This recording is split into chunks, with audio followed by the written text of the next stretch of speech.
And one of the things I always remember about Srila Prabhupada in the early days was how it was like a family. You know, Prabhupada used to get in the van with us. We used to go to these houses and just, sometimes there was just Bangladeshi refuge something, and we'd be sitting in the house eating on the floor with Srila Prabhupada, and we'd get back in the Sankirtan van, and then we'd get back to the temple. Sometimes it was late, and even Prabhupada would ask to cook prasadam. We'd have prasadam. And I always remember also that Srila Prabhupada was always so eager to preach, even when he was sick, even when he was ill. Nothing seemed to stop him. I remember one time where we hadn't arranged any programs because Prabhupada was ill. And we went into Prabhupada's room, and Prabhupada asked, I can't remember who he was asking, whether it was Tamal Krishna Maharaj or something. He said, why is there no programs? And then we said, well, Prabhupada, because you're sick, Prabhupada. Prabhupada's sick? Prabhupada said, I am like the cow. Wherever you take me, I will give milk. Prabhupada said, do you remember that one? Yes. That was such a nice expression. Another thing I wanted to mention, which was very beautiful about Prabhupada, was he used to give a class in the morning, and then afterwards we used to go up to his room sometimes, and then he'd listen to it on the tape afterwards. Remember that? And I remember one time we were sitting there listening to the tape, and then Prabhupada would stop and he'd say, so what do you think of this point? Isn't it like that? And we discussed the points, and then one devotee was getting bewildered, and he said, Prabhupada, why do you listen to your own tapes? You know, he just said it like in a kind of, and I thought that was a real funny question. And Prabhupada said, because I did not speak them. It was just so wonderful the way he said it. He said, because I did not speak them. Do you remember that, Maharaj? And I always thought that was an incredible thing. Another thing in relationship to Radha Shwara was when Prabhupada would come and greet the deities when he first arrived, there was always some transcendental mellow going on. And I know one time when Prabhupada was speaking, and suddenly he got very emotional. And Prabhupada, like that, he said, I have captured Krishna. He said, I have captured Krishna. Either it was during a class or something, but he said, I'm holding him here for you. He said, I'm holding him, now you please come. You please come and take. Like that. It was a very, I remember, always remember that. And the other thing with the mood of Bury Place was that we used to, of course, always sit outside Prabhupada's room and wait for him to come out. Whenever he'd go to the bathroom, and Kula Shikar would always be there, you know. And but the beauty was that Prabhupada was so personal, and every single interest was there. I'll tell you a funny story was that how Prabhupada was almost all pervasive, and that was that in 1970, I think everyone went off to India. You remember that airplane you took? It was you had to start it with a propeller. Okay. I met that gentleman who arranged all that. I bumped into him, you know, and he was telling me about how he arranged that flight. So everyone just disappeared. Suddenly the temple was kind of half empty. And Mukunda Maharaj was there. And then all of a sudden Mukunda Maharaj says to me, I'm going off to LA. And I said, well, who's going to take charge? I said, oh, you can be in charge. And I was only 18 at the time. And my parents didn't even know I was a devotee at that time. And I remember I had to go and do a television interview as the head of the Hare Krishna movement. You know? And like, that was the first time my parents ever saw me. I was shaved up and I was the head of the Hare Krishna movement.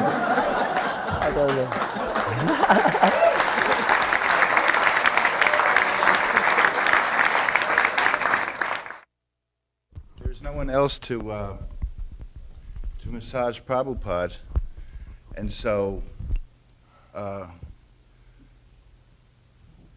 was going to do it, and Narayan was going to do it too, but he disappeared.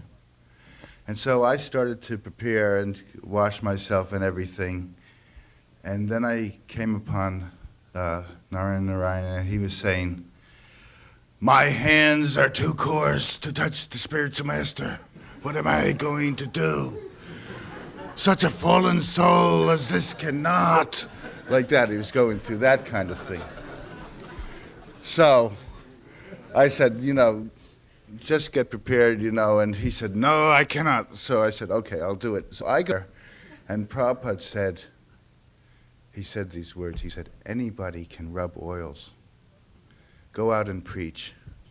he was talking about himself as like some inanimate object or something. He said, anybody can rub oils, go out and preach. And then at that point, Narayan came in and said, I'm ready, Srila Prabhupada. And they continued. One morning I came in and I went up to the door, and the door was a little bit ajar, and I was, for some reason, feeling kind of hesitant and like almost a tremor of fear, like why was this door open? Because this door was never open. So I went up to the door and I pushed it just a little bit to look inside, not knowing what to expect, and I didn't see anything, but I suddenly heard, Malati, come in, come in. It was Srila Prabhupada. He says, come in, we are watching TV. So I went in, and they were watching TV. He said, we're going to watch them land on the moon.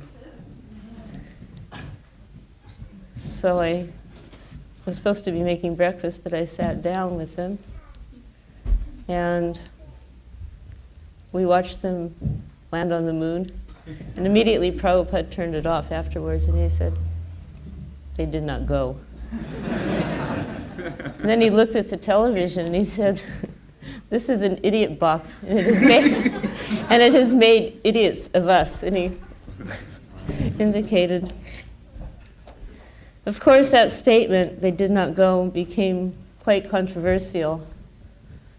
There were devotees, including his servant Purushottam, who cited that statement as reasons for their departure from devotional service. They could not accept Prabhupada's statement. And 2 years ago, I found a newspaper in West Virginia. It's not the most enlightened state, but they had a newspaper, and the headline of the newspaper was, they did not go to the moon. And it was written by 2 former NASA scientists. NASA is the space agency that backed this moonshot. And in it, they showed the picture of the moon landing, and they started giving various evidence why they did not go to the moon so that an ordinary person could comprehend it. So, number one, when the spaceship would supposedly come down, because there was dust on the moon, there would have been a huge crater from the force of the landing of the ship. But in this picture, it was completely smooth, very, very nice surface. And there were no footprints from the spaceman. That was one. 2 was the way the shadows were of the spaceman standing there. They were in the wrong direction for the time of day that this picture, so-called, was taken. 3 was, if you looked in the back, you saw this metal apparatus that was holding a light. It was like a stage. And you could see it really clearly. Once you were informed about it, you could actually see there was this stage light holding a light. So like this, they were, just pointing out, and they defined the location as some test site in either Nevada or Arizona, some desert test site. And this is by the scientists. So Srila Prabhupada he needs no vindication, but for those people who doubted, he was certainly vindicated. So now, I was always wondering if these people who left because of that statement are back now. When Srila Prabhupada was living in Mathura for a little while, he was writing, I think, Easy Journey to Other Planets at that time. And he was just very humble, just writing. And one day, this old brahmachari told me this story, that one day they had come late to lunch, they had been out preaching or something, and he and Srila Prabhupada were sitting eating some leftover prasadam, and up comes the stairs, comes these very rich people from some visitors or something. They kind of looked around and saw that it was pretty dilapidated, and they just walked that down the stairs. And then he said that Srila Prabhupada turned to him and he said, oh, just look. They are coming up the stairs and all they are seeing is an old man eating a dry chapati. He goes, but they don't know what plans Chaitanya Mahaprabhu has for this old man.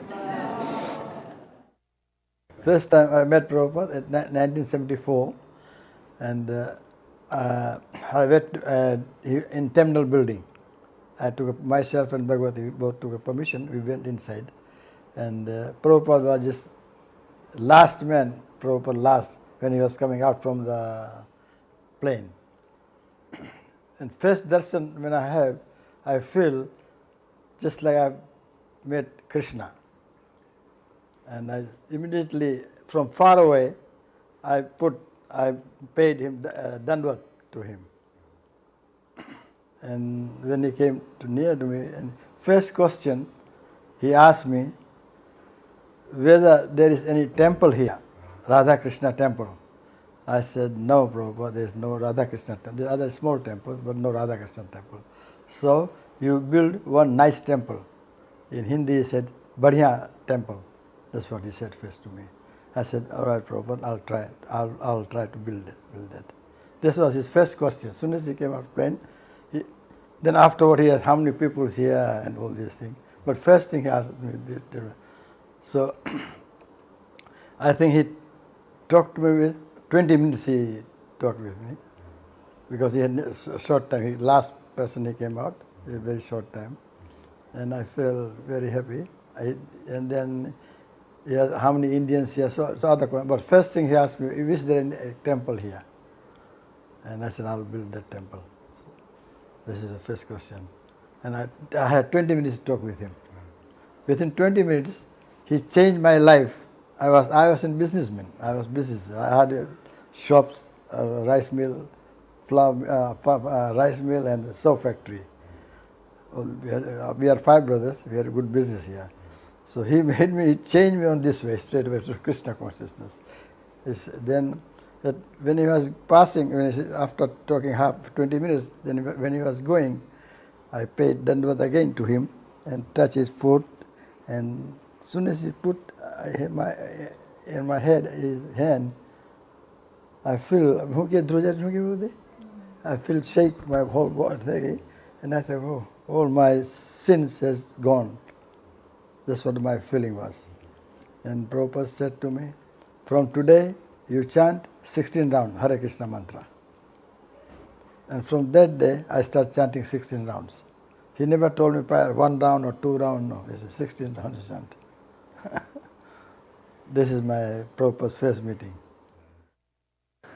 I said, yes, Swamiji, I can't sleep. I'm so nervous. I couldn't sleep last night. I couldn't sleep this evening or the evening before.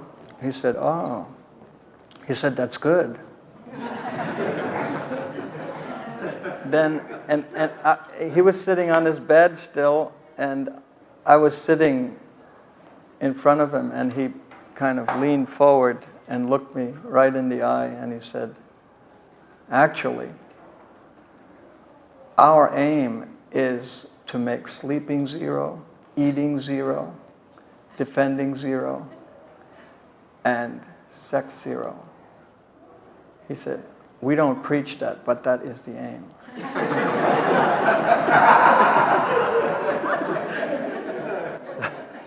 So those were really my first one-on-one, for want of a better expression, instructions. I do remember that the first real intimate exchange I had with Srila Prabhupada, and pretty much the last one was when my mom sent me a sweater. My mother lives in England, and she sent me this really nice wool sweater. And New Vrindavan was a mud hole. It was, just really dirty, and, it was really hard to keep anything clean. So I looked at this beautiful sweater, and it was like kind of saffron in color. And I said, well, I can't wear this. It's going to be trash in no time. I'll give it to Srila Prabhupada. And so somehow I preserved it in the brahmachari ashram in a plastic bag, kept it from getting dirty for probably a couple of months.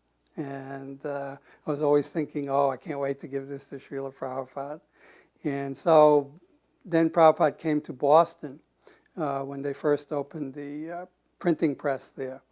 And it was a big occasion, and devotees from a lot of different cities went there, and we got in our panel truck and drove up, everybody from New Vrindavan. And so I'm clutching my sweater and, really looking forward to it. And so we get there, and I'm trying to figure out, well, how do I do this? I'm not one of the high muckety mucks, and they're all, going to be with Prabhupada. And so one evening after Artik, everybody was gathered for darshan, and they had created with a backdrop a separate room behind the temple. And that's where Prabhupada gave darshan. And so I just kind of said, okay, it's now or never, and burst in the middle of all this. And everybody kind of looked, who's this? What's he doing here? And I just sort of stammered, for Prabhupada, I have this sweater my mother gave me, and I want you to have it. And Prabhupada said, oh, no, I can't take it. And he said, your mother gave this to you, you take it, I can't take this. And Prabhupada saw the look on my face. I was crushed, I was just devastated. Oh, God. And so he saw that, and then he says, I think I said, oh, but Prabhupada, please, I was begging for my life here. And he was very kind, and he said, all right, well, then we'll exchange. And so he started, he had a sweater with these buttons on it, these big oak buttons. It was really a beautiful sweater. And he started unbuttoning it. It was a cardigan, and he took it off, and I was crying, and the devotees in the room were crying. It was, just like an example of loving exchange, and that, I don't know, it just bonded me so closely to Srila Prabhupada, and of course I'll never forget that. And it kept me going for a lot of years. We got to the house where Prabhupada was staying. Brahmananda went upstairs, and Prabhupada said, send them up immediately. So he called for us to come up, me and Hari Kripa. So we went up. So there we were, seeing Prabhupada in all his grandeur. He was sitting there, sitting cross-legged, and he had this huge smile on his face, as if someone had just told him a joke or something hilarious. He had this huge smile on his face, and he said, 400 years ago, your ancestors were taken away from here as slaves, like that. Then he made his eyes real big, and he said, but just see how you have returned as masters. So that was, and I thought, oh, how poetic, who could say such things like that? Generally if you refer to someone in the black community, if you grew up in a black community about slavery, it's not like a very jovial thing. Anyway, Prabhupada just made it such a wonderful statement that we had returned, in Krishna consciousness. And so then he told them, Brahmananda, to give us prasadam, so then we went to take some prasadam. At the end of one of the darshans, particularly as far as personal exchange with Prabhupada, I asked a question I didn't know I was going to ask. My hand was all of a sudden up, and he pointed to me. So I had been with a couple of other god sisters, Kayla Lalita and another god sister, maybe 2 or 3. We would take turns cleaning Prabhupada's rooms when he would go on his morning walk.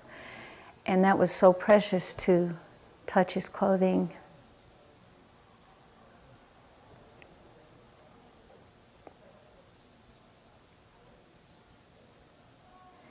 And to feel that vibrational presence.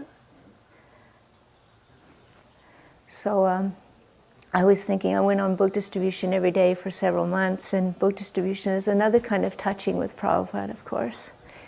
And his presence is just as strong and just as vibrant in the airport or wherever. But this was a special sweetness, a personal touch, you know, by getting to clean his room. So my question was, Prabhupada, you're leaving soon. How do we get more personal association with you? Because that particular type of personal intimacy was very nourishing, you know, and strengthening. So he said, just distribute my books, which was exactly why I wanted more personal association, was so I could have the strength to distribute his books. And Bhaktidas was the temple president at the time, and he said, oh, Prabhupada, that's what she does. She goes on book distribution every day and distributes your books. And he said, then that is very nice. So that was confirmation, you know, complete confirmation in my heart to continue. At the end of one lecture, I decided I would ask a question. And this was after I'd been a devotee for maybe a year or so. And I wanted to, I figured that maybe I could get a little association with my spiritual master by asking a question in class, because I wasn't one of the devotees who regularly had association with Prabhupada. So when he said any questions after the Bhagavatam class, I raised my hand and he called on me, and I was very surprised. In fact, I was shocked. And what I had in mind to ask him about was that I had been thinking that in the Bhagavad Gita, Krishna says he speaks the Bhagavad Gita many times. So I had a query as to whether the Bhagavad Gita is always spoken by Krishna within the same Leela of Krishna being with Arjuna on the chariot in the battlefield of Kurukshetra. And so that was what I wanted to ask him. But I was right at the back of the temple room, and I knew I wouldn't have much time, and I was very nervous. So all I said was, does Krishna speak the Bhagavad Gita on the hellish planets? And everybody kind of, I don't know, I thought they laughed or something. They thought it was a funny question. But as Srila Prabhupada asked Bhagavan, what did she say? And Bhagavan repeated the question to him, and his answer was, yes, this London is a hellish planet, and Krishna is speaking Bhagavad Gita here. So at first, I have to say, I was, because I had a big false ego, I felt kind of disappointed because I didn't get the answer to what I really wanted to know. But it was such a valuable instruction, as everything Prabhupada says is so valuable. And over the years, I got so much out of it, because later on I read at the end of the Bhagavad Gita where Sanjay says that by the mercy of my spiritual master, Srila Vyasadeva, I have been able to hear the Bhagavad Gita directly from the mouth of Lord Krishna, and because of this I'm feeling ecstasy. And in the purport, Srila Prabhupada explains that we can only hear directly from Krishna by the mercy of the spiritual master, and that whenever we hear from the spiritual master Bhagavad Gita, we are hearing directly from Krishna. So everybody, we're all hearing directly from Krishna by the mercy of Srila Prabhupada.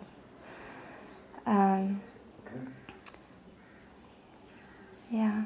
And also, another thing instruction and I got from that was that I was thinking London was such a great place, you know, cultural, nice place to be. Prabhupada was telling me that actually this is hellish, you know. This is a hellish place.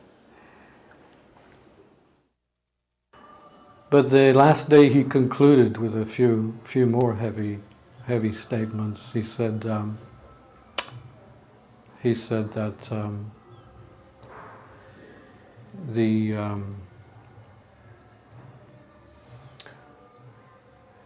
the whole British Empire was built on thievery.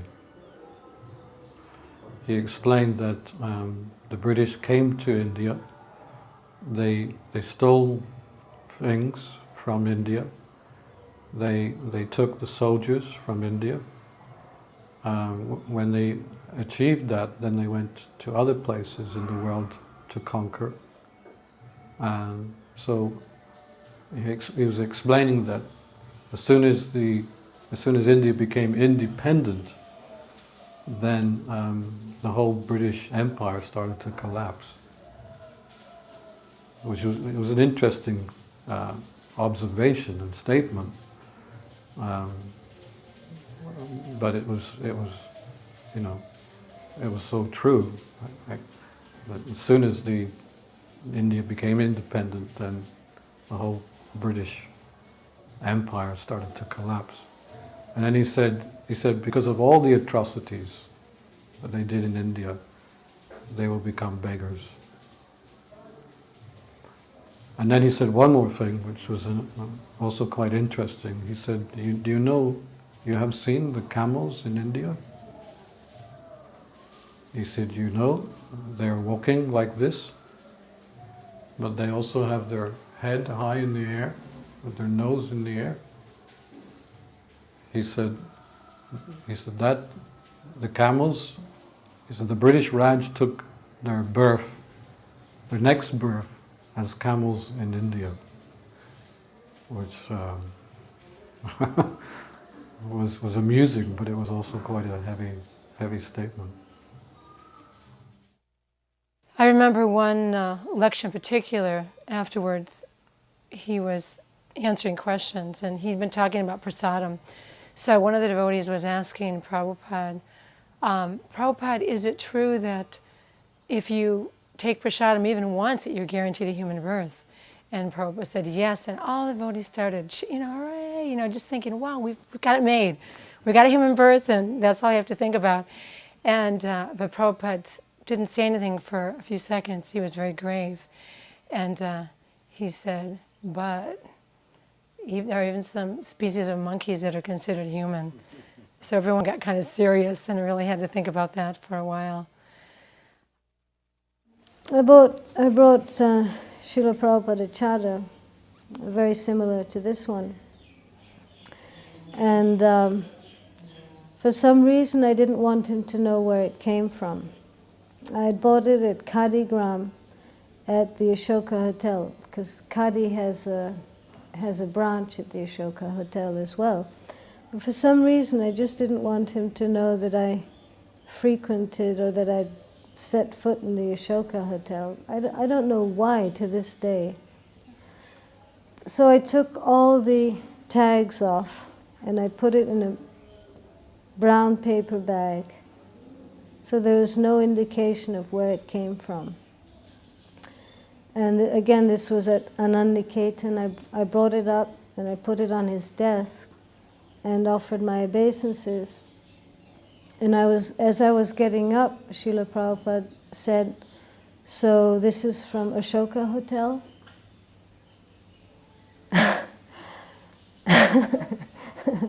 So to this day I understand that Prabhupada knows everything, everywhere, at all times. His vision is supernatural. His supernatural vision. But again, one tends to forget that, but it's a very clear indication. We're in a lounge, as a kind of a separate departure lounge. And Prabhupada asked Jagadish to read from the Bhagavatam. So Jagadish was reading, and Prabhupada went to the back of the room and lay down on one of the benches, seemingly to take a nap. And Jagadish was reading, and Jagadish, he could put an elephant that was charging you to sleep if he wanted to. Sometimes he had a voice like that. So he got through one purport and everyone was out. So he stopped and looked up, and when he stopped, Prabhupada lifted his head and said, "I'm listening." So Prabhupada was always aware, and he wasn't really sleeping. We would read Krishna book to him every night, and he would just sit in this really nice ornate rocking chair, and he would sit and rock, and he would just be reading. They'd be reading Krishna book to him, and he would just be massaging his temple and sitting there reading Krishna book, and the story would be finished, and he would just like look up, and they go, chapter 13, Krishna is stealing, Brahma steals the calves, and like, Prabhupada would be like, oh good, like go on. And this would like be like an hour and a half, we would sit outside, and Prabhupada was just so immersed in Krishna book, and I would be sitting there thinking, does he even know that he wrote this book, It doesn't seem like he's thinking in terms of, there was no ego about this is a book I've written. If I'd have written the book, I would have been like, all proud. But Prabhupada had not the least bit of he was, self-acclaim was not in his vocabulary. It just wasn't part of his personality to take any credit for having written the books. So, being the way I am, I came out one night, and I've always wanted like 20th Century Fox realizations, and so my relationship, I wanted to be special. So and Prabhupada could sense I was real over enthusiastic, to say the least, and I was quite enthusiastic. So one night I came out, and we had just gotten the Sankirtan results back from L.A. And that week, the Denver temple in July of 1975 had come in third in the world. And I was just brimming with pride, wanting to tell Srila Prabhupada, So I went out and I said, Srila, so they got done reading Krishna book, and he stood up to come into the room, back into the house. And I said, Srila Prabhupada. And he said, yes. And I said, last week, Denver was number 3 in the world in book distribution. We were number 3 in the world. And I was thinking he was going to say, way to go, and he just looked around and he looked at me and he said, then you make it number 1. And I went, whoa, I wasn't expecting that, And he just pushed me, he just pushed my button, and I was like, oh man, I had no, I was thinking he was going to say, wow, that is wonderful, because we had done like 3,000 big books, and, we'd done 15,000 points or whatever it was, and L.A. and one other temple were in front of us, Boston or something at that time, or the Radha Damodar party. So it was only the L.A. temple, Radha Damodar party, and then Denver, and we only had 70 devotees, and they had like hundreds and 5 buses, so I thought we were doing dang good.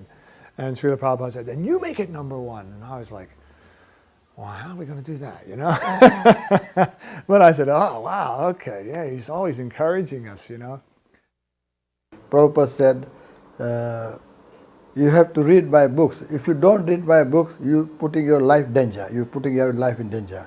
So you must read my books daily. He told the whole public. He told me, especially told to Ati, he was telling to me only. That's Prabhupada. Prabhupada very well wanted to, everybody should read my books. Life is in danger. Yeah. If you don't read, you are putting your life in danger. That's what Prabhupada said. So Prabhupada was talking to this Indian life member who had just asked, was explaining about her life and how she had a very nice life, very much the mode of goodness. I believe she was a nurse.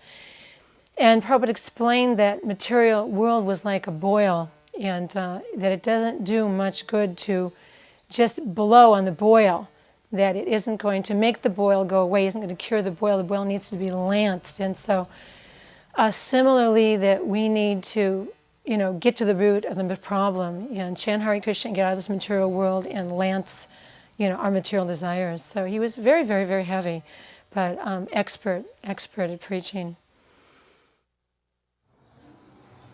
Srila Prabhupada was walking in St. James's Park, and he was walking and at the same time tapping his cane on the ice which had formed overnight.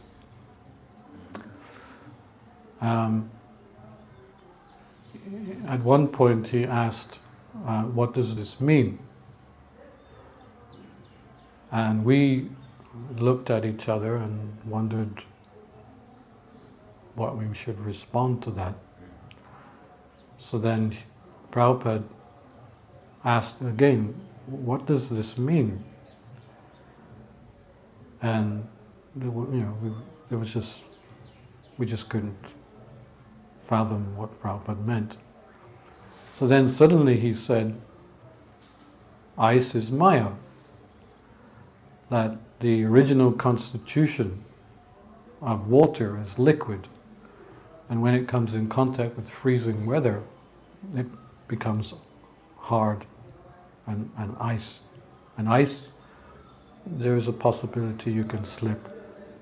I think that's why Prabhupada was breaking the ice, because he didn't want anyone to slip. And then he went into an analogy.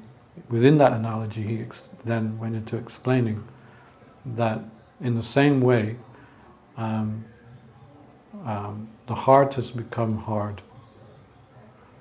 And just like later today the sun will rise and melt the ice, in the same way, if we continue this chanting of the Hare Krishna Maha Mantra, then that in itself will soften the heart and reinstate the individual into his natural constitutional position. We had a program set up on the Mamboleo show. It was a TV show. So we went to this TV show, and Prabhupada was speaking. We had a big photograph, about maybe 3 feet by 4 foot picture of Lord Chaitanya in the Panchatattva. So the host, he was saying, so who is this personality in the middle? And Prabhupada said, this is Sri Chaitanya Mahaprabhu, and he is God, like that. And the man said, this cannot be God. This is a man. And Prabhupada just screamed. He just fired back at him so quickly. Who do you think, or like something like, who do you think you are who say he is not God? That he's the supreme personality of Godhead. And who are you? And the man got so upset he dropped his pencil and he was just, shaking. Prabhupada just fired back. I guess he thought on a national TV show, Prabhupada, nobody would handle him like that, But Prabhupada, just like a lion, fired back. He's the supreme personality of Godhead. So that was one program we went to. And then it was a very complex time. I mean, because I was there with Achyutananda, and we just heard how there had been 9 initiations of sannyas in Los Angeles. And, for young brahmacharis, this was like, wow, to become a sannyasi, that was like something really super, really wonderful. I guess you'd say awesome. And so that was what was really, on my mind, about this taking sannyas and what did it all mean. And then Srila Prabhupada called in Achyutananda in the evening when we were just taking rest. And I didn't have a clue what sannyas was. And I thought, well, maybe Prabhupada's going to give him sannyas. But instead, Prabhupada was chastising him. I could hear him, really raising his voice. And I said, it doesn't sound like he's getting sannyas. And the next thing I knew, I was being called on the carpet. And then Prabhupada was asking me questions, but I didn't understand. He was asking me things which I didn't really know anything about. And then he looked at Devananda, or someone was his secretary, I think, at that time. And he kind of looked and he said, no, he doesn't know anything. He's clean.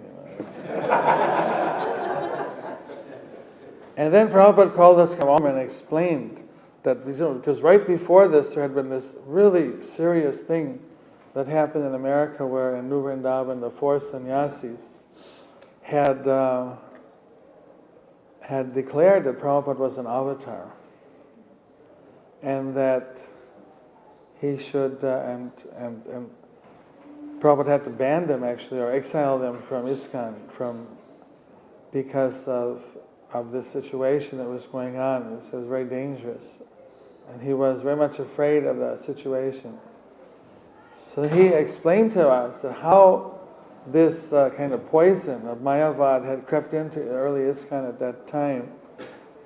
He said that somebody had written a letter to Achyutananda, one of his, it was Achyutananda wrote to Brahmananda, a letter that Achyutananda had heard from one of Prabhupada's godbrothers, that Prabhupada wasn't actually doing the preaching, that he was just acting as a kind of an extension of Bhakti Siddhanta, like kind of a media that, but it wasn't actually him that was doing that. It was actually Bhakti Siddhanta who was initiating everybody. Bhakti Siddhanta was doing it. Prabhupada, Thakur was doing everything, and Prabhupada was kind of just acting like, nowadays what they call like a riktik, just like acting like some kind of just not doing anything on his own responsibility. It was actually, everybody is a disciple of Bhakti Siddhanta Saraswati Thakur, not a disciple of Prabhupada. So somehow Achyutananda wrote some kind of a letter like that to Brahmananda, what he had heard. And then Brahmananda and the other sannyasis, Prabhupada, so they must have started to speculate that, well, if we're initiated by Prabhupada, we're not Prabhupada's disciple, we're actually Bhakti Siddhanta's disciple. Then, well, we could also be Bhakti Vinod Thakur's disciple, because he's just representing Bhakti Vinod, and if you could be Bhakti Vinod, you could actually be the 6 Goswamis, and if you could be the 6 Goswamis, you could actually be Lord Chaitanya's disciple, and then if you could be Lord Chaitanya's Krishna, then we're Krishna's disciple, and then somehow, in this whole logic, then they came to the conclusion that Prabhupada was actually Krishna, therefore, which was kind of like, I lost the logic there, but that's how it happens. That actually Achyutananda is innocent. He just kind of transmitted this message. And so the Prabhupada was kind of warning us to be very careful. Any little deviation from the philosophy, any little new kind of introduction, you can create a very huge misconception in the future. Well, I had to come back one time, a very good quote. I had to come back, I was, Madhavisa, Prabhupada had told Madhavisa, and Madhavisa sent me off to check up on the Hari Bols in the Philippines, and then I had to go to Taiwan, and I had to go onto Hong Kong, and then back to Mayapur to report to Prabhupada, and there was a little bit of checking in there also on Guru Kripa at this time was in Bangkok, and he was getting a little bit wishy-washy, and I had to find some information out. And when I got to Mayapur, I told Prabhupada what I'd found out, and I was once again waiting for Prabhupada to give me some instruction for Guru Kripa, and he said to me, when a cow gives good milk and occasionally she kicks, you do not chastise. I thought that was, probably, I don't know if you've heard that quote, but I've seen a lot of people use that in different situations, but that's where it came from. When a cow gives good milk, occasionally she kicks, you do not chastise. There was one time when all of the temple presidents were called to Los Angeles. Prabhupada wrote that everyone should come to LA and see how a really good temple was run. And so we didn't, I guess Kirtanananda was the temple president at New Vrindavan at the time, but somehow I was elected to go. And and one of the things that I was supposed to do when I came was to tell Srila Prabhupada about the situation at New Vrindavan, because Hayagriva was, being Hayagriva, and kind of running roughshod over everybody, and everybody was really frustrated with having to deal with him.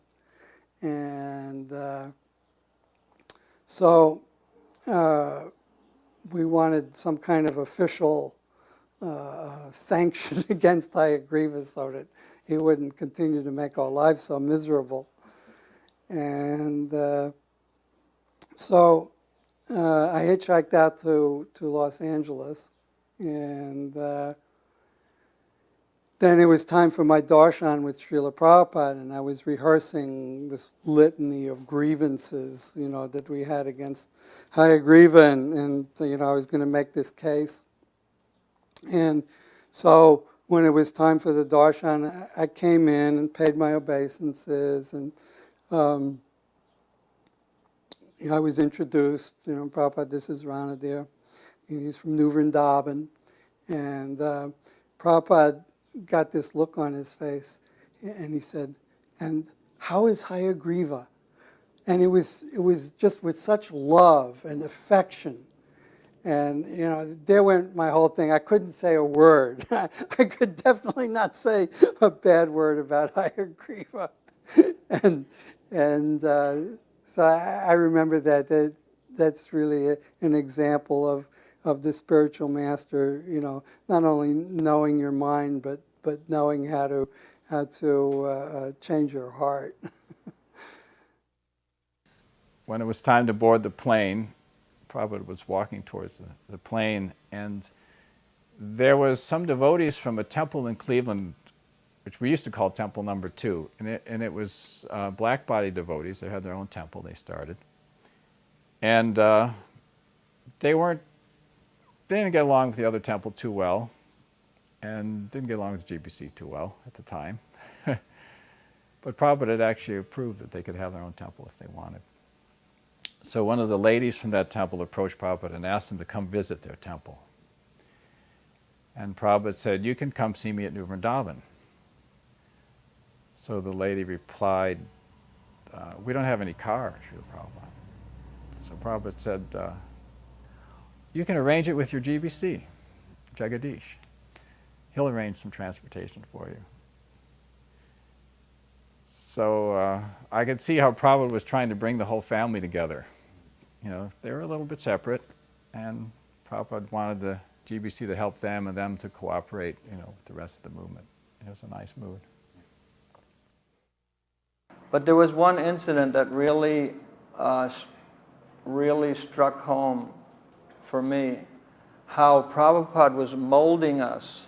Like we sing in the Guru Puj that your mercy is all I'm made of. And that is factually or experienced when we were in India, and Kirtanananda had been sent to Gorakhpur for some preaching work. And I think he was staying at the house of a devotee named Ramananda. He was a professor at the university. But Kirtanananda had no liking for India. In fact, he actually had a very negative attitude, and he just wanted to go back, thought it was a useless waste of time. And at one point he wrote a letter to Prabhupada in this spirit of complaining and just wanting to go. After I finished relating the contents of the letter to Prabhupada, Prabhupada said, "Write him an encouraging letter. Encourage him." So I also wasn't that fond of Kirtanananda, and it was just as soon that he go back to America. But since I was the secretary of Prabhupada, it was my duty to carry out Prabhupada's order. So when I went to my room, I sat, and I had to think, what would Prabhupada say? How would he couch those words in order to bring about this enthusiasm in his disciple Kirtanananda, so that he would feel that enthusiasm and encouragement and determination to stay. So sitting like that and meditating like that, I finally formulated a letter, and then the letter was sent off, and within a week or so or two, we got a response, and Kirtanananda was completely transformed. He was just totally enlivened because of this letter that he had received from the Swami, or Srila Prabhupada.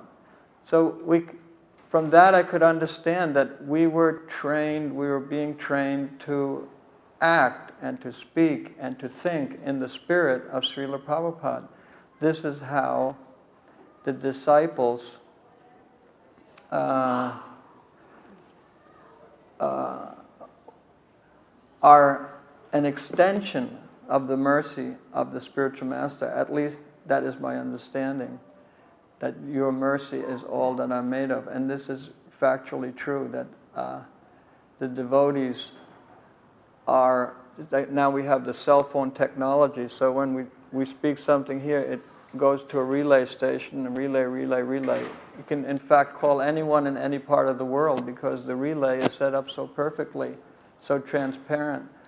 And that is how we're seeing the Krishna consciousness movement expand. By Prabhupada has transmitted the original transcendental message, and it has been received and then relayed by his disciples. And in that process, we're purified and we are trained and formed up. And in fact, we're all little Prabhupada clones, so to speak.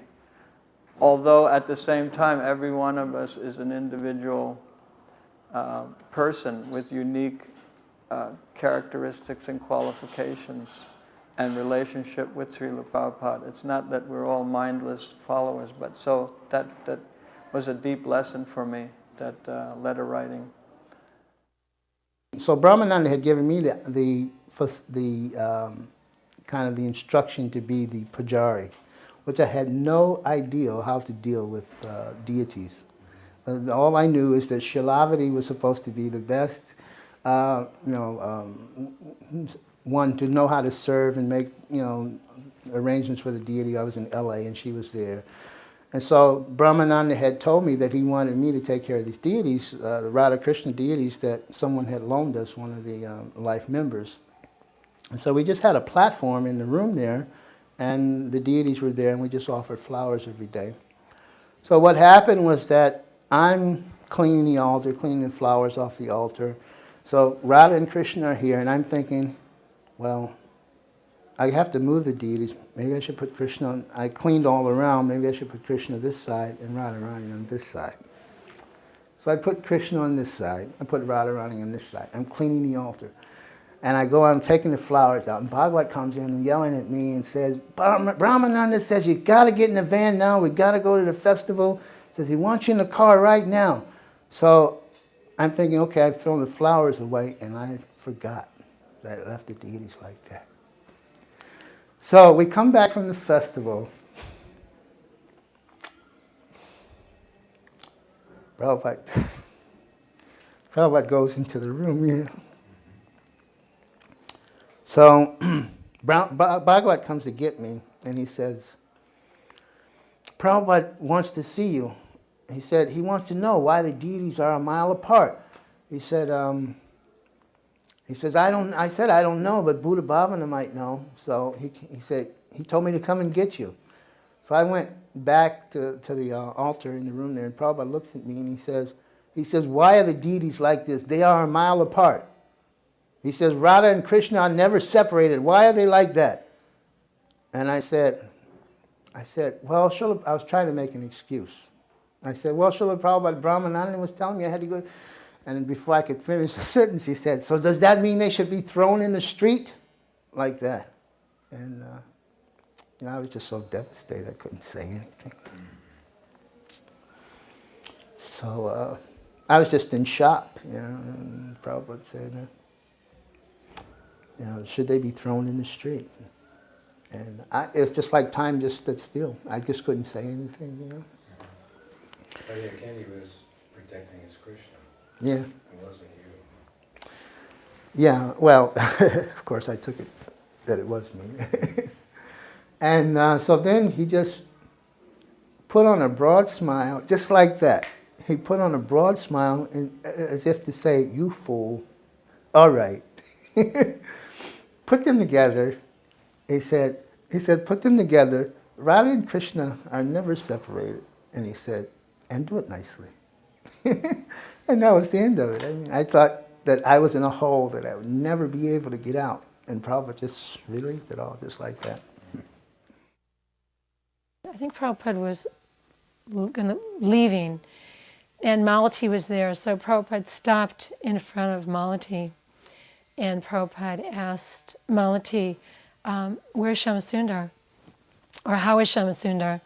And Malati said, oh, Prabhupada, you know, he's having difficulty and he's gone off and he's doing this and doing that. And, you know, she was in anxiety. And Prabhupada was very, very concerned. Prabhupada, you know, was almost hurt. And Prabhupada said, he's engaged in so much monkey business. You know, he was surprised. You know, surprised and hurt was the feeling that I got. But Prabhupada said, what's done is done. You know, you tell him he should come back. And 3 times Prabhupada said that to her, you know, that what's done is done. You just tell him that he should come back. So just this overwhelming sense of compassion is the feeling that I got, that Prabhupada was really, really concerned about his devotees, wanted them to, you know, be happy and comfortable in spiritual life.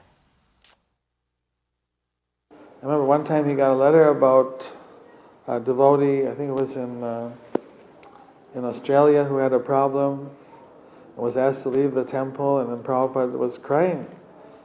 He said that this devotee had done so much service that should go and fall at his feet, beg him to come back, beg him to take up Krishna consciousness again.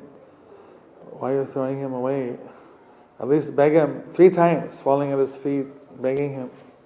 After 3 times if you beg him and he still doesn't come, well then what can you do? So Prabhupada was so much concerned about every devotee, that everyone be treated very nice, and people be given every opportunity to try to remain in Krishna consciousness. Of course, at the same time, if they were preaching Mayavad or something, then he had to take a very strong action to protect the others. This was in Vrindavan, and we were going to the holy places. And on the way back, the bus broke down. So it was all women. And we weren't concerned, you know, we were feeling very, very protected. But later on we heard that Srila Prabhupada was very concerned. He was very worried about us. And he kept on asking, where are the women? Where are the women? He didn't go to sleep until we returned. And he had also commented, he said that he was worried that after he left that the women would not be protected. So I thought that that was very significant, that Prabhupada was so concerned about us and worried about, you know, the fate of the women when he was gone. That really touched, you know, it really touched my heart. I was, as I said, I was only 15 then, and I was 15 when I joined the temple. And what happened was I was one of the kids who decided they would run away from home to join the temple. And so circumstances were such that I was convinced that this was the right thing to do. And the devotees were urging me, well, some devotees were saying, yeah, just come and join the temple. This was in London. Some devotees were saying, we'll take you to New York or something. And other devotees were saying, well, it might not be such a good idea, you know. So I was a bit confused, and someone suggested, why don't you write to Srila Prabhupada and ask him? So I did. I wrote to Prabhupada and asked him, I told him I'd really like to leave home, run away from home, but I'm underage. My parents are a real obstacle to my Krishna consciousness. I'm not happy, like that.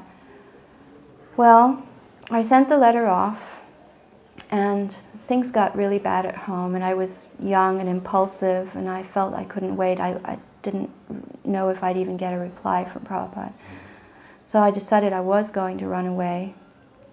And I had this idea in my mind, because I was so materially attached, that I would take some of my material belongings along with me to the temple. I didn't have it thought out very well. I wasn't very experienced. I didn't think what the outcomes would be or anything.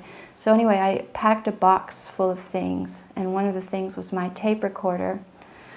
And at something like 3 o'clock in the morning, I started sneaking down the stairs with this big cardboard box on my shoulders.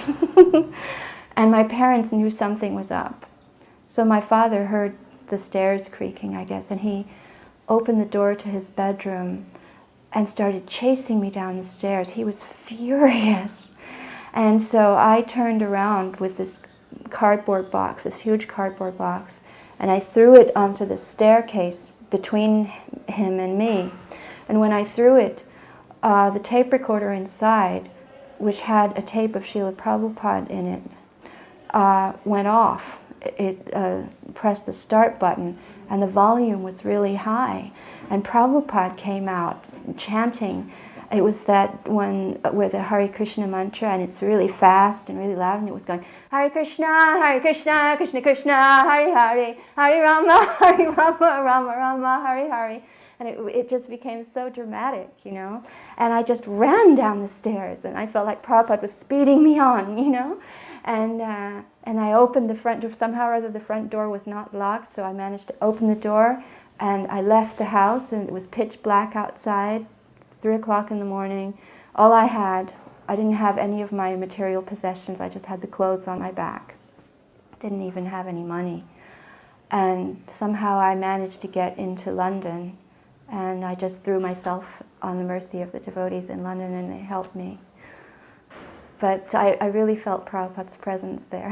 But then the unfortunate thing was that after being in the temple for 3 months, by this time I was in Germany, I got a reply from Srila Prabhupada.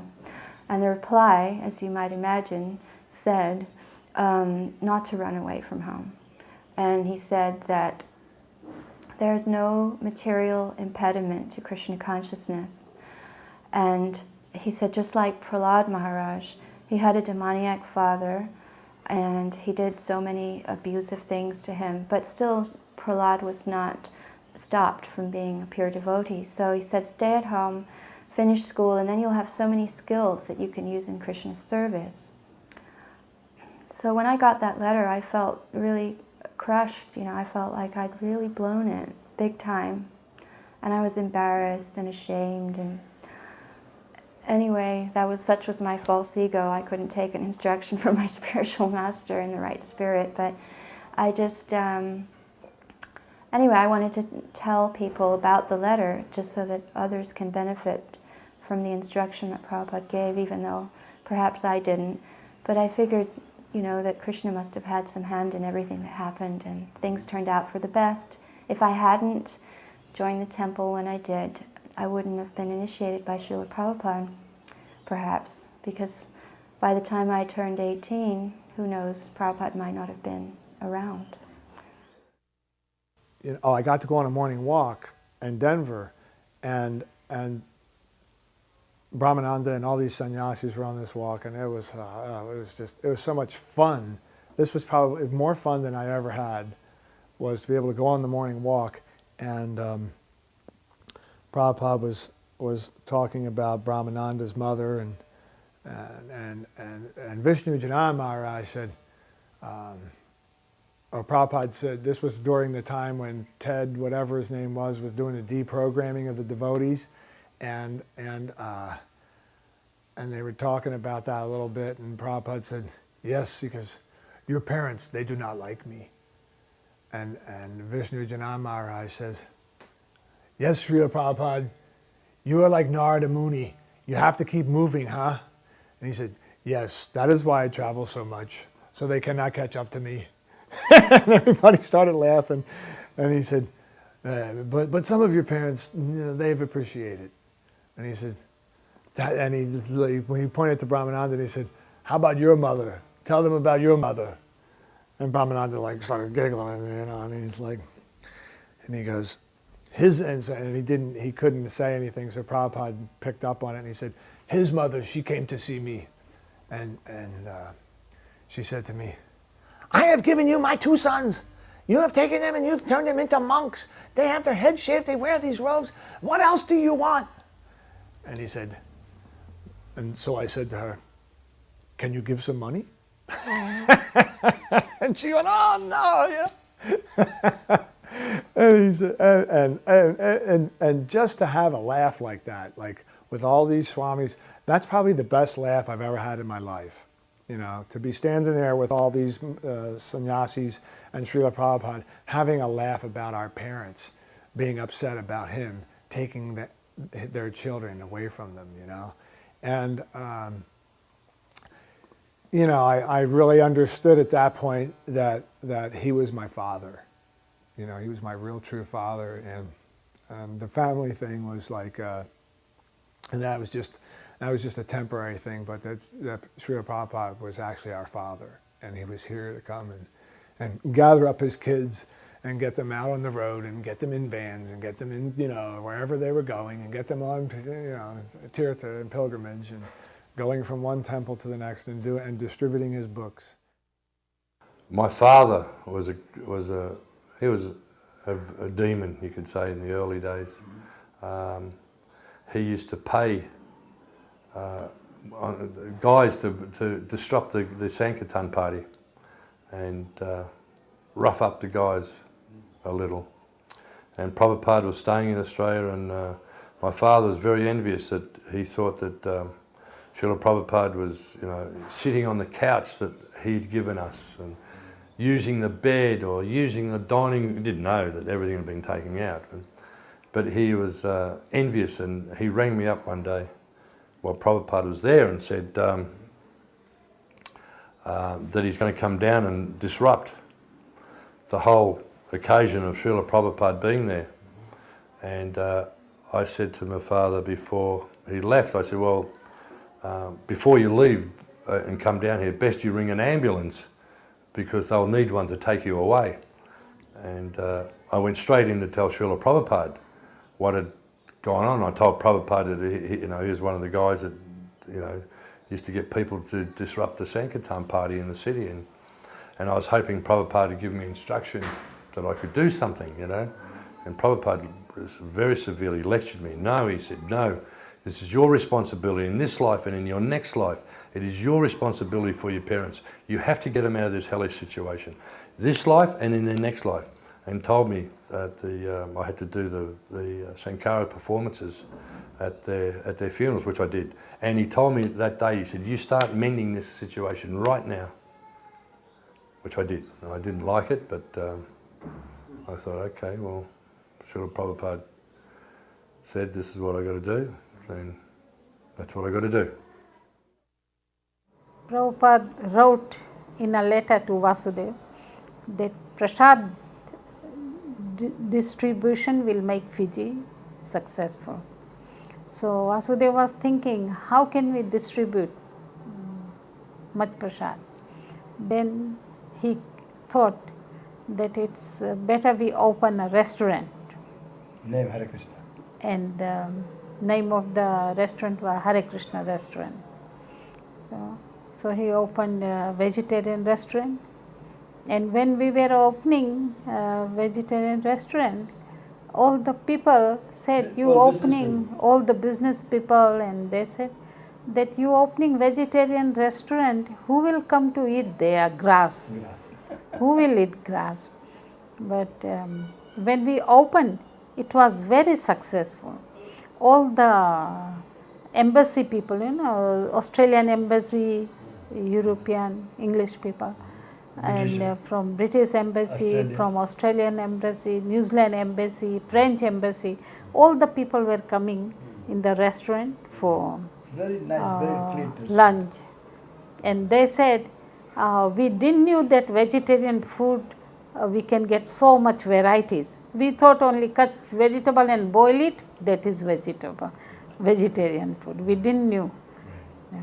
And all the public became more favorable to Krishna conscious movement after the restaurant we opened. We were running 2 restaurants before, but now we have 5 restaurants, Hare Krishna restaurants in Fiji. I remember one experience where an Indian gentleman gave Srila Prabhupada probably quite a large donation. You could see him getting ready to give it, and he was really excited about giving the donation. And finally, you know, there was the right time, so he went up and he gave Prabhupada the donation. Prabhupada thanked him, and then Prabhupada kind of stopped everything. He got out his keys, opened up his drawer, put the donation inside the drawer, locked the drawer, and then went on with it. So it really impressed me how, part of spirituality is practicality and taking care of everything. Prabhupada was very careful with money, and that time was no exception. There's another incident in Detroit. At the time, they had just gotten the Fisher Mansion. A gentleman came that obviously mixed in the higher society of Detroit. And he came to see Prabhupada, and he was telling Prabhupada a bit of the history of the building, a bit of the history of the auto industry. And I was sitting in the room, and I was waiting for Prabhupada to preach to this gentleman. And I kept expecting Prabhupada to say something and to preach something Krishna conscious. Prabhupada never did. Prabhupada was very polite, spoke a few words here and there, and he just listened to the gentleman speak. And he never preached to him at all. And after the interview, I realized how Prabhupada was expert. And because this gentleman didn't really want to hear anything spiritual. He wasn't interested in anything spiritual. But he liked to meet famous people. And Prabhupada picked up on that. And he met Prabhupada, and he was very happy to meet Prabhupada. But he wasn't interested in anything spiritual, and Prabhupada didn't really waste his time preaching to him. I was thinking, well, I went on a morning walk and I asked him, well, Srila Prabhupada, I approach a lot of these people on the level of business. It's not on, I'm not approaching them on books, they're not just taking a book. I said, I approach them for business. And do they gain anything when they just give Krishna money and not know that they're actually giving money to Krishna or surrendering some money to Krishna, you know? And he said, this is called Ajnana Sukriti. And I thought, oh yeah, Ajnana, without knowledge. Oh, Sukriti is like, you know, some potency. So I could kind of like, you know, and he said, they make some advancement. No, unknowingly, they can make some advancement. And that gave me so much, that reassured me that what I was doing for him, even though it wasn't, you know, what really got him going, was, you know, was something that was important and that actually there was some benefit to, you know, because you know, the hype behind the book distribution was, it was Prabhupada's love, and that's what, you know, he was here to bring his books here. And it took so many, it was the frontline activity that took so much backup work to be able to have it go on.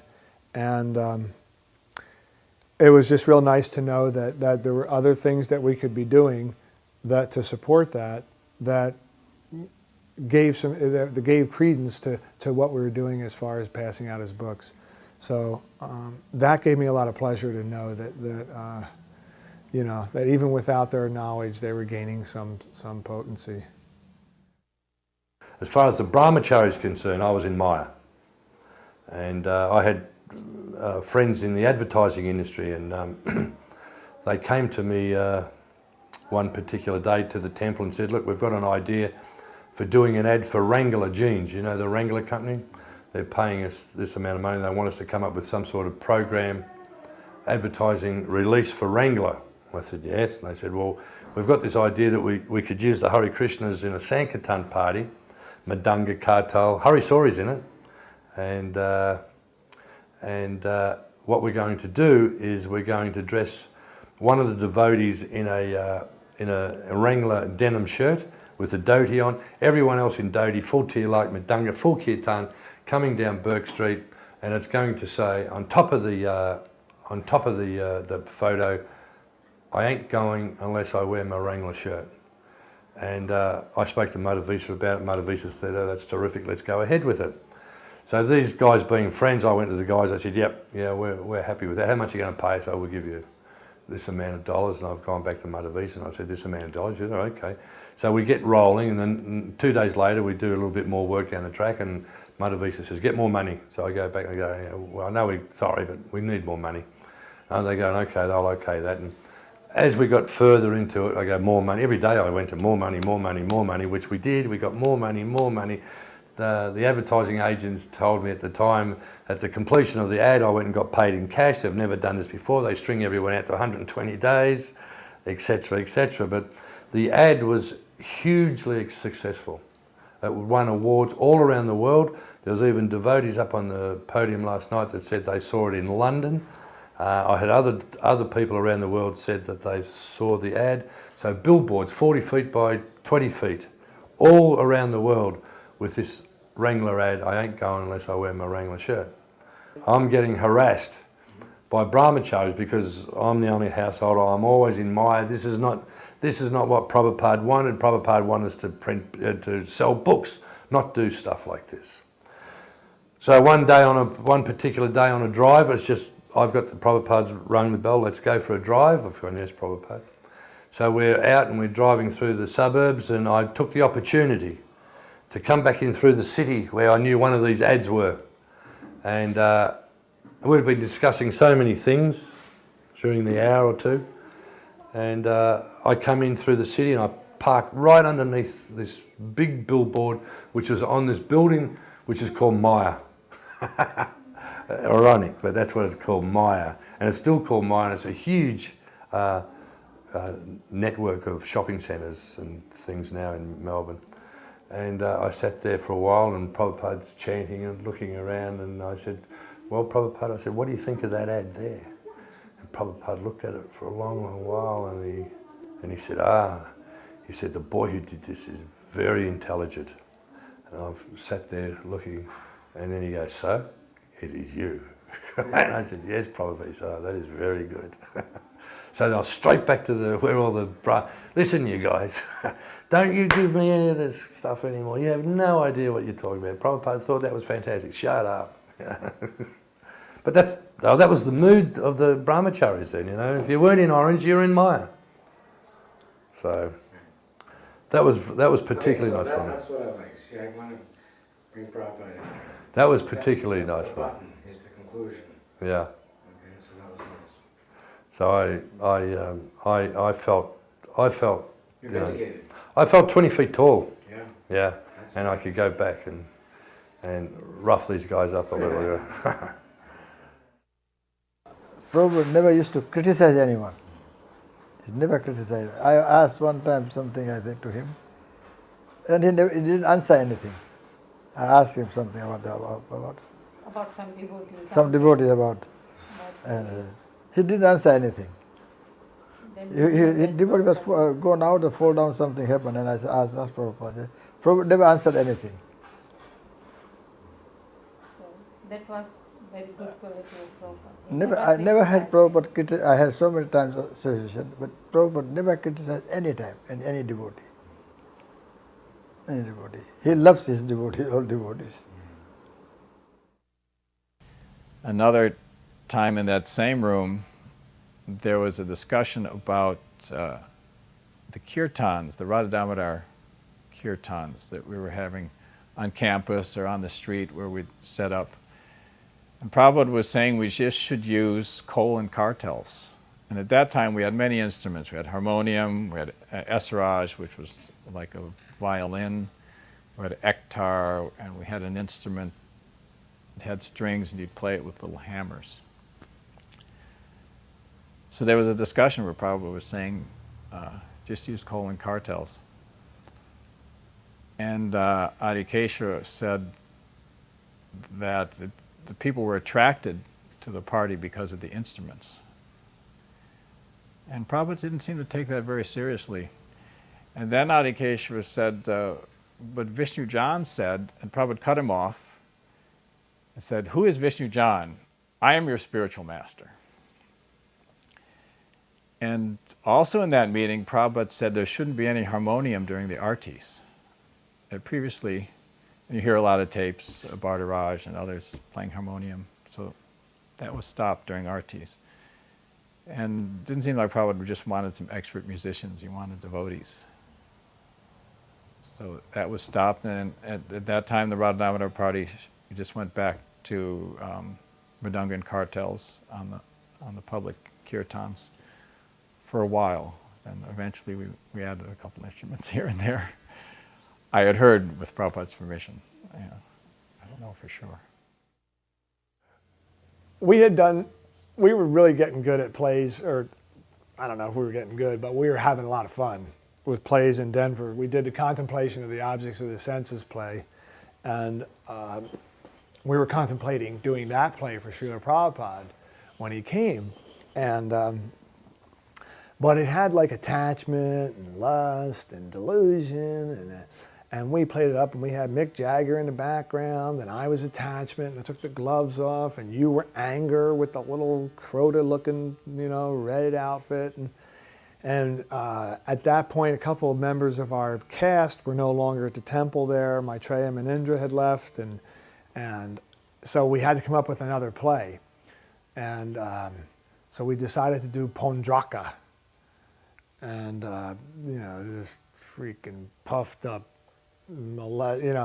Pondraka, and so we had a new devotee who was really excited and really exciting, Govardhana Dari. I can't remember exactly what he was in the play or who he was, but all I can remember is they made me Pondraka. And so we were across the street and we were all getting made up, and I had to walk across the street with a four-arm form, and I had like these shoulder pad things built up with these two arms going up this way and my other arms coming down this way.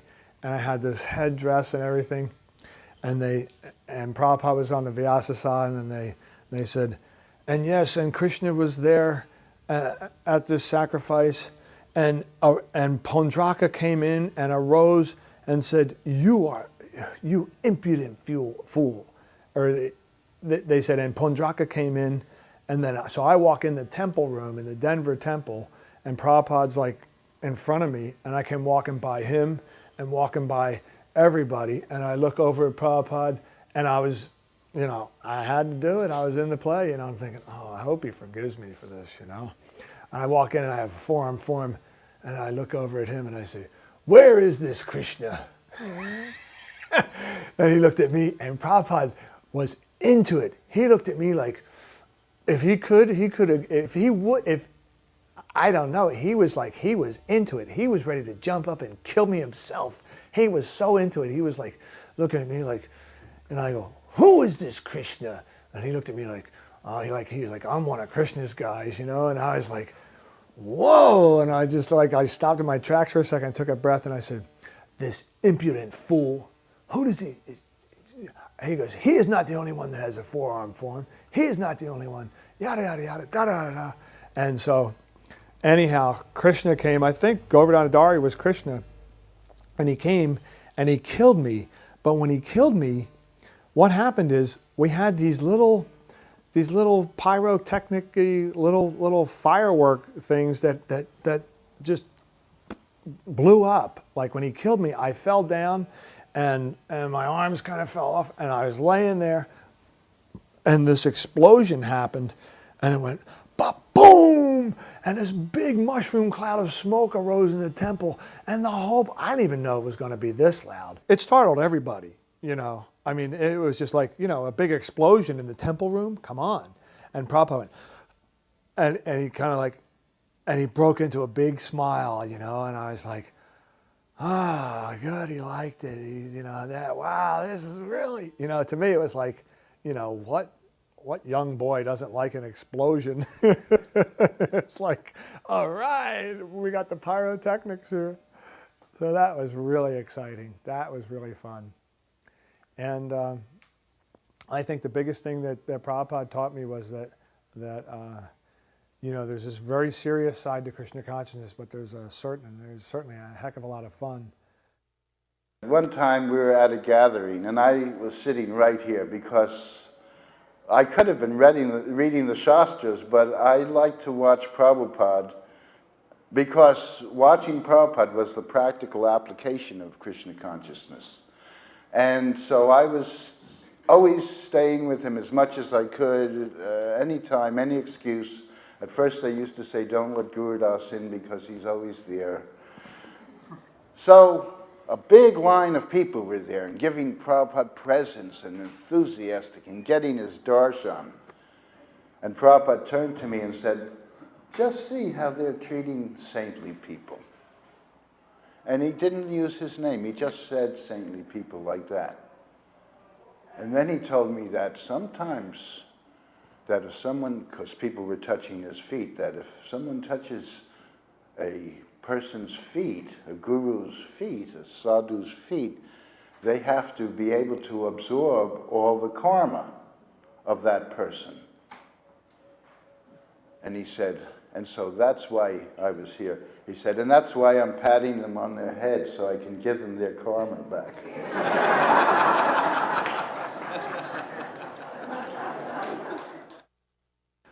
Oh, one thing that happened in Detroit, there was a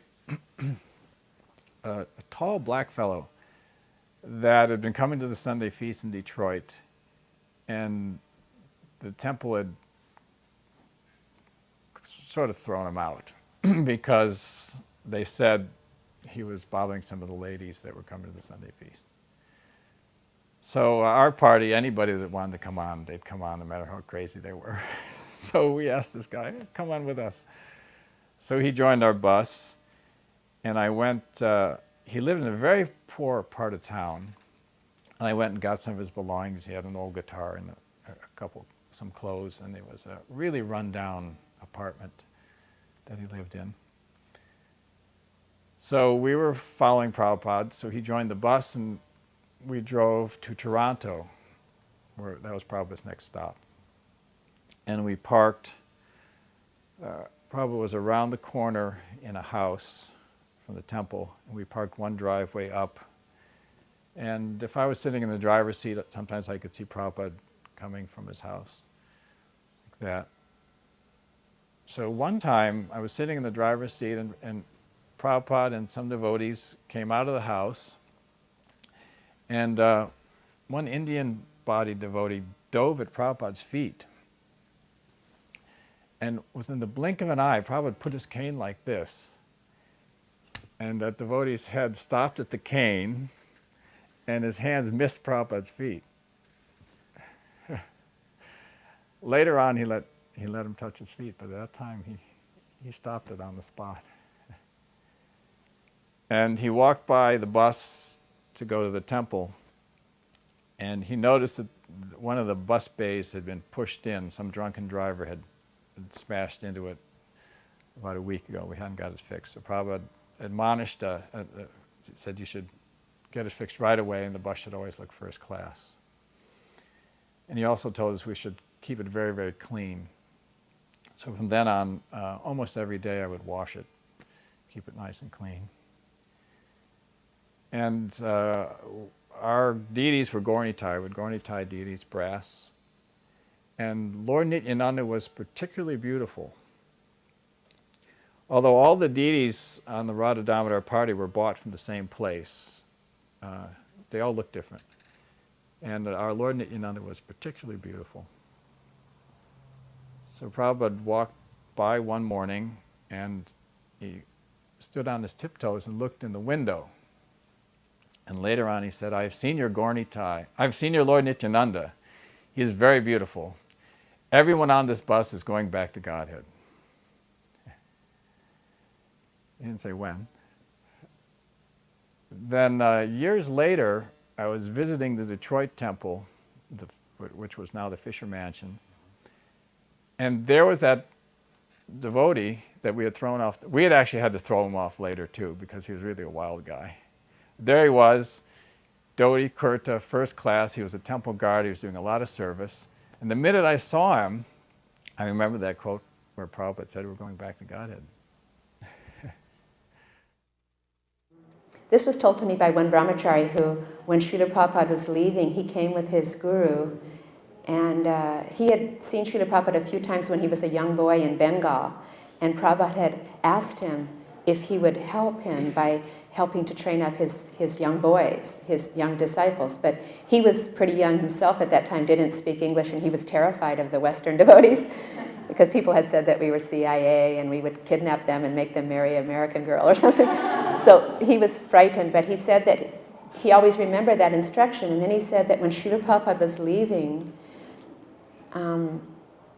he was sitting in the room, and Srila Prabhupada was just lying on his bed. He wasn't saying anything.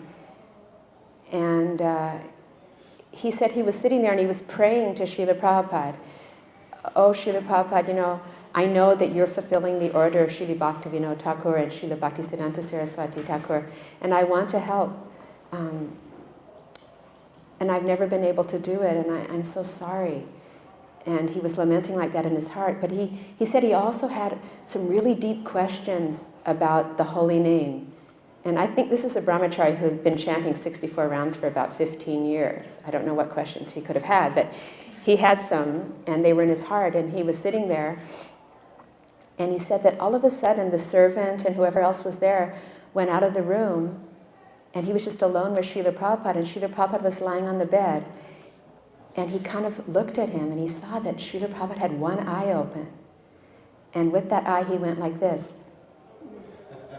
So he kind of was so nervous, but he scooted over, and Prabhupada kept going like this, come closer. And finally, he got right next to Srila Prabhupada, and Srila Prabhupada put his mouth right by his ear. And he said in the most amazing way, Srila Prabhupada chanted the Mahamantra into his ear. And he said that when the Mahamantra went into his ear, just like a waterfall flowing into his heart, every answer to every question and 1,000 more came into his heart. He had never experienced anything like that meaning of the holy name that Prabhupada was giving him.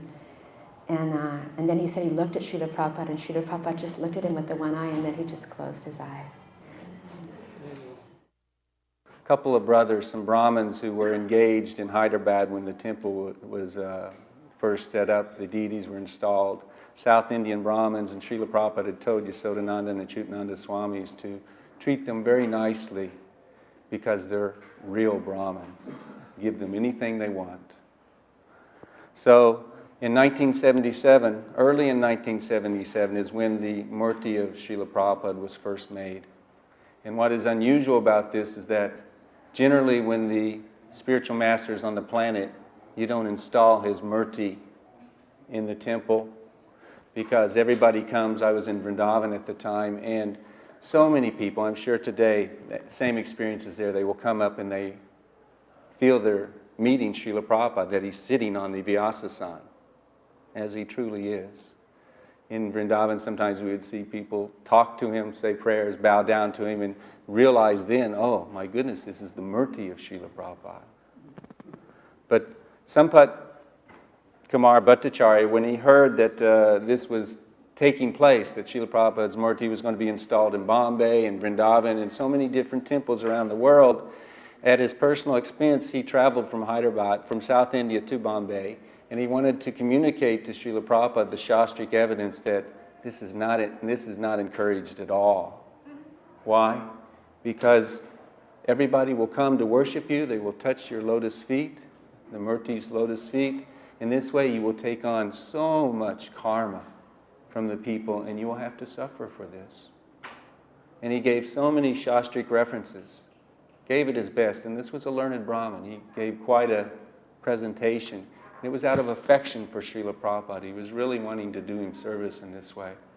And after Prabhupada patiently listened to him, he finally said, "Don't you understand? That's why I've come." And when Bhattacharya heard this, he immediately stopped, folded his hands, circumambulated Prabhupada, Srila Prabhupada 3 times, and then he left. He finally got who Srila Prabhupada was.